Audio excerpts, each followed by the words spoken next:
Well, good morning, everyone. Thank you for this opportunity to talk to you today. So, in training, and indeed in their daily jobs, pilots will continue to exhibit behaviour which is at odds with their training and with their experience. In other words, they don't do what they're supposed to. Now, there may be many reasons for this, but as Ed said in the first presentation this morning, I want to suggest that very often it's down to a failure properly to manage their emotional reactions to situations. So, we need to understand what goes on inside the brain. Here it is. Now, some of this was covered this morning. I'm not a neurologist, it doesn't really matter. Let's break this down into three basic areas. This is the prefrontal area, but let's call it the input. This is where we gather data about the world around us through the medium of our senses. The data goes for collation and storage into this section. Now, you can call it the neocortex, if you like. I like to think of it as the human brain. It's peculiar to the human race.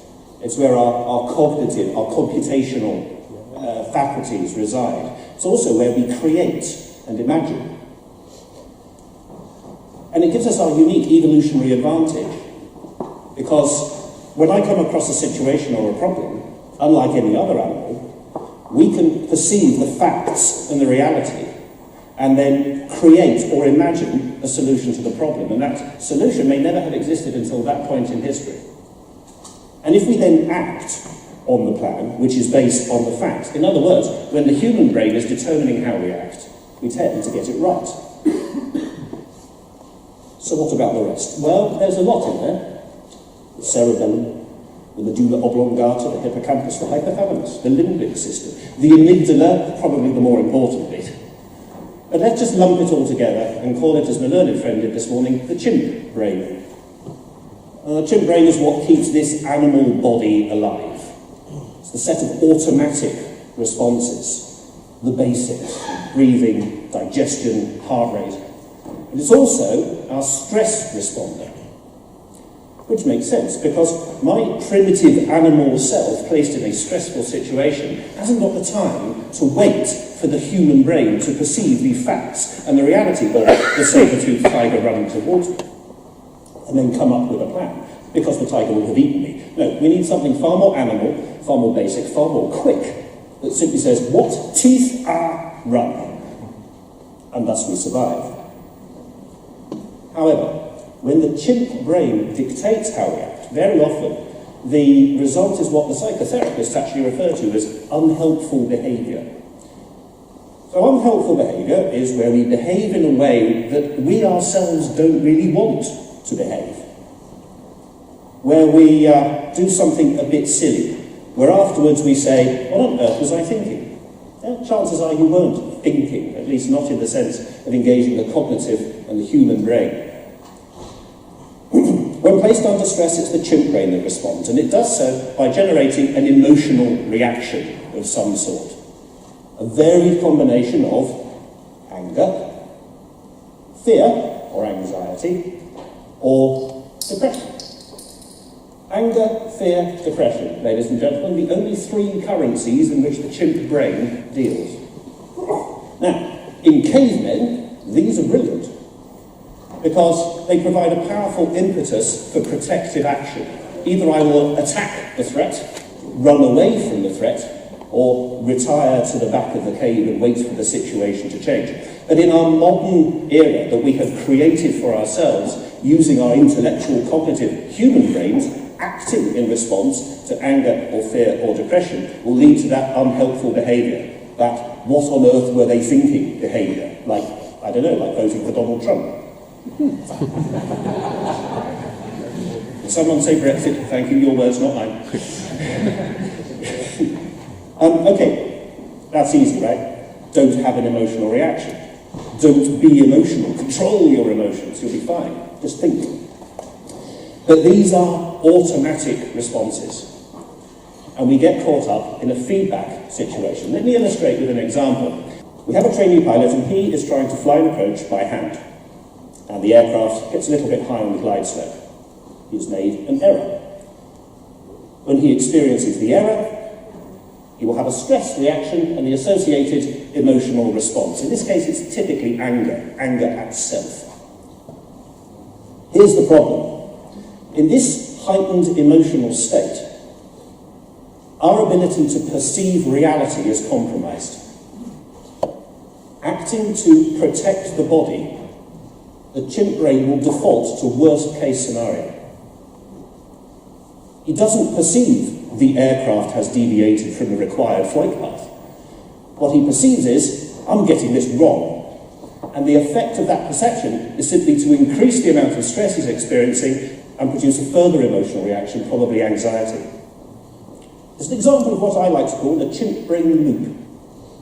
Stress begets emotion, emotion ultimately begets stress. And now in this angry and anxious state, he still can't perceive reality. He perceives instead, I'm failing at this. Maybe even, I am a failure. Round the loop we go again, more stress and a further emotional reaction. If he's really clever, our trainee can tick all three boxes of anger, fear and depression. And because the chimp brain is the most active part, accessing the knowledge that the instructor has put into his human brain becomes very, very difficult. And hence the unhelpful behaviour is the result. So there's our example from training, but what about in their daily jobs? What about, for example, the pilot that encounters an upset? Spoken a lot about this morning already. Air France 447, 1st of June 2009, came down over the Atlantic on its way home from Rio. Now a lot went wrong in that accident, but I want to focus in on one particular aspect of it. This is the primary flight display at the moment of the upset. What it shows is an aircraft that has stalled. The wings have lost lift, the nose has dropped and the aircraft has rolled sharply to the left. Now every pilot is taught, and in theory therefore every pilot knows, the correct way to recover from a stall, as we've said I don't know how many times this morning already, push. Lower the nose, reduce the angle of attack. So what we would hope to see on this, which is the Airbus's side stick position indicator, is a significant and positive push forward. The correct behaviour, as determined by the cognitive human brain, is to take that stick and push it forward towards nose down. This is what the pilot in fact did. Pulled on the stick. All the way aft, all the way over to the right. Archetypal, unhelpful behaviour.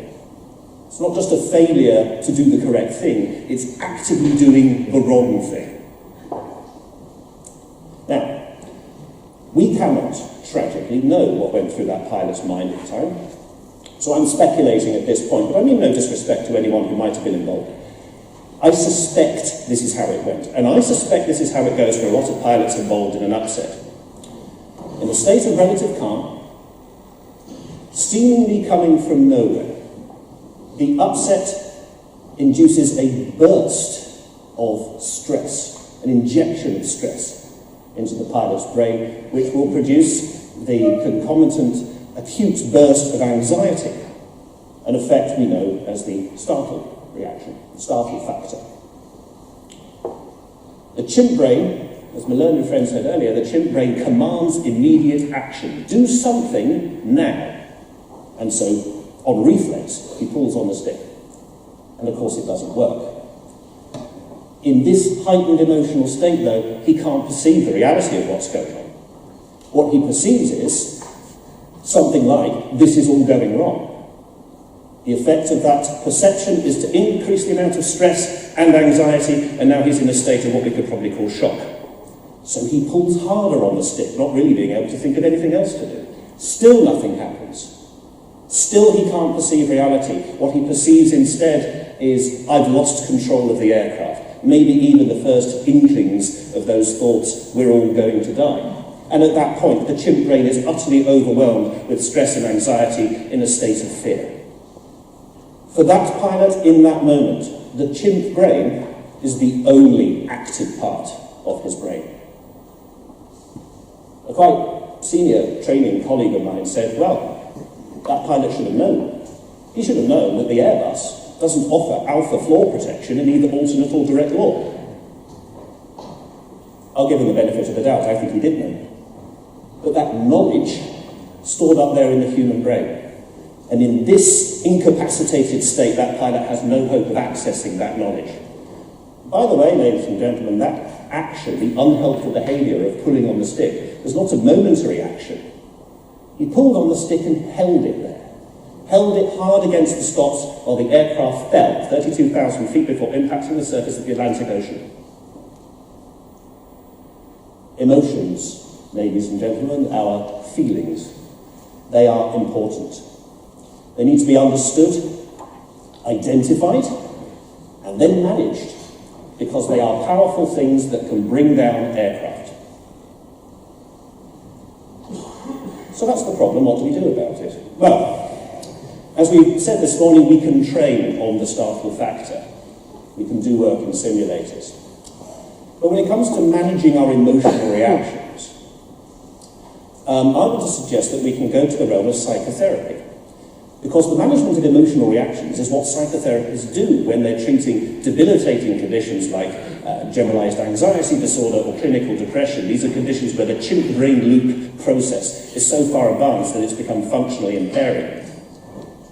Now, I've spoken, as we heard elsewhere, about how cognitive behavioural therapy can be applied, or the techniques thereof can be applied to flight training. But today I want to introduce a concept, though it is one some of you may have heard of, and it's called mindfulness. Now, mindfulness is a relatively new psychotherapeutic technique, and it's used primarily to treat anxiety, and it consists of this: practicing the art, the knack, the skill, really, of paying attention on purpose to things as they really are in this present moment. Focusing my awareness, by choice, on things as they are, without judgment, not labelling as good or bad, in the here and now. So hopefully I've demonstrated that that's a skill that might be useful for pilots to have. And it's a skill that can be learned, and it's a skill that can be practiced, both informally and formally. Now, formal mindful practice is, well, it's basically secularized Buddhist meditation. And as I say that, I can tell I've lost some of you. Now, I get why, because people who talk about meditation then go on to talk about mind-body oneness and spiritual well-being and universal lines of energy, and all of a sudden mindfulness, the proponents of mindfulness sound a bit like this guy. And to those of us with a slightly more technical and grounded mindset, perhaps, mindfulness then gets categorized with a whole load of other things for which there is, if we're charitable, little empirical evidence. Now, it's not my place to tread on anyone's beliefs, please, but can we just stipulate for the next few minutes that these things aren't real? However, electrochemical responses in the brain are real. Very real, and they're a thing that we can practice managing. So a formal mindful meditative practice might be something like this. I'm standing here and now on this stage. Now, my mind might be casting forward to my next slide and worrying about what it's going to look like. Or my mind could be dwelling on that Donald Trump quip and whether or not it was a good idea. But instead I'm going to see if I can't focus my awareness on my feet and how my feet feel right now. Not do they feel good or bad, but simply what are the physical sensations that I am currently experiencing in my feet. I notice pressure just behind the toes, pressure in the heels, more in the right than the left, which is interesting. A slight tingle in the third toe of my left foot. Very little sensation at all in the gap under the arch of my feet. And so on. We could scan through the whole body that way. Not unnaturally, therefore, it's called a body scan. We might do a breathing exercise. I sit in a chair with my eyes closed, or not, and simply become aware of what it feels like to breathe. What are those sensations? Where are those sensations located? Can I maintain my awareness of my breath for the entire cycle of one in-breath and one out-breath. It actually isn't that easy. Now please let me reiterate at this point, I'm not trying to enhance anyone's spiritual well-being. I'm simply advocating, practicing, focusing on the here and now. And it just so happens that wherever I go in the world, what I have with me here and now will normally be my feet and my breath. If I don't, I'm probably past the point of caring. The mindfulness, similarly, is not supposed to be a substitute for the other skill that a pilot has, but it's something we can also practice informally. It's the same idea, but applied to everyday tasks. So, next time you are, for example, brushing your teeth. You can brush your teeth while your mind is many hours away or many miles away. But why not try and bring your awareness to the actual physical sensations associated with the brushing of the teeth? Heat, cold, pressure, tingling, no sensation at all. And if I struggle to maintain my awareness where I've chosen to have it, well, that's okay. That's normal. That's why it requires practice. If my mind should wander during the process, well, that's okay. That's normal. That's what minds do. And if in the course of its wandering I notice that I'm having an emotional reaction to the thing that I'm thinking about, well, you know what? That's okay. That's normal. Or however that phrase works for you in your particular language. I'm a personal fan of the Welsh. There is a difference, by the way, between observing and recognizing what my mind is doing and choosing gently to put it to one side and bring my awareness to the here and now. There's a difference between that and jumping up and down and shouting, concentrate, or relax. The best you can hope for is that that won't work, because it's the same as saying, don't have an emotional reaction. As I say, it's not meant to be a substitute for any other skill that the pilot has. But at some point in the future, a pilot somewhere in the world will encounter an upset. And when they encounter that upset, the stress and its associated anxiety will follow. That startle factor is inevitable. But what if the pilot has practiced, in addition to the technical skill of recovery from the upset, the non-technical ability to recognize what his mind is doing? At the point where the chimp brain is about to be overwhelmed with stress and anxiety, he says, I'm having an emotional reaction right now. That's okay. That's normal. Let's see if I can't, just for now, put it to one side, bring my awareness to the here and now, where I want it to be. And just that mental action breaks the chimp brain loop process, gives us a moment of pause during which the stress and the anxiety abate just long enough to allow the human brain to become active and do what it does best, perceive reality, create a solution. Similarly, our trainee will experience errors, and when he does, he will experience stress and the associated emotional reaction. But what if the instructor has developed in that pilot the ability to say, I'm having an emotional reaction. I'm worried about my test that's coming up in a few days. I'm dwelling on how many times this has gone wrong in the past. That's okay. That's normal. Let's see if I can't park that. Put it to one side for a moment. Bring my awareness back to the here and now where I need it to be. And again, just breaking that chimp brain loop process. Giving us a moment of pause. Allowing the stress and the emotion to abate for long enough that the human brain becomes active with all the knowledge that the instructor has struggled to impart into it. The study of training of human factors necessitates an understanding of the human condition, which is something that psychotherapists have been dealing with since at least the days of Sigmund Freud. And I think it's going to become increasingly important as airline pilot becomes its own profession. I'll try and explain what I mean. This is a picture from the 17th century of a barber surgeon. Back then, barber surgeon was one job. Ah, you are skilled with a blade. Wonderful. You can cut hair, shave beards, also lance boils and amputate limbs.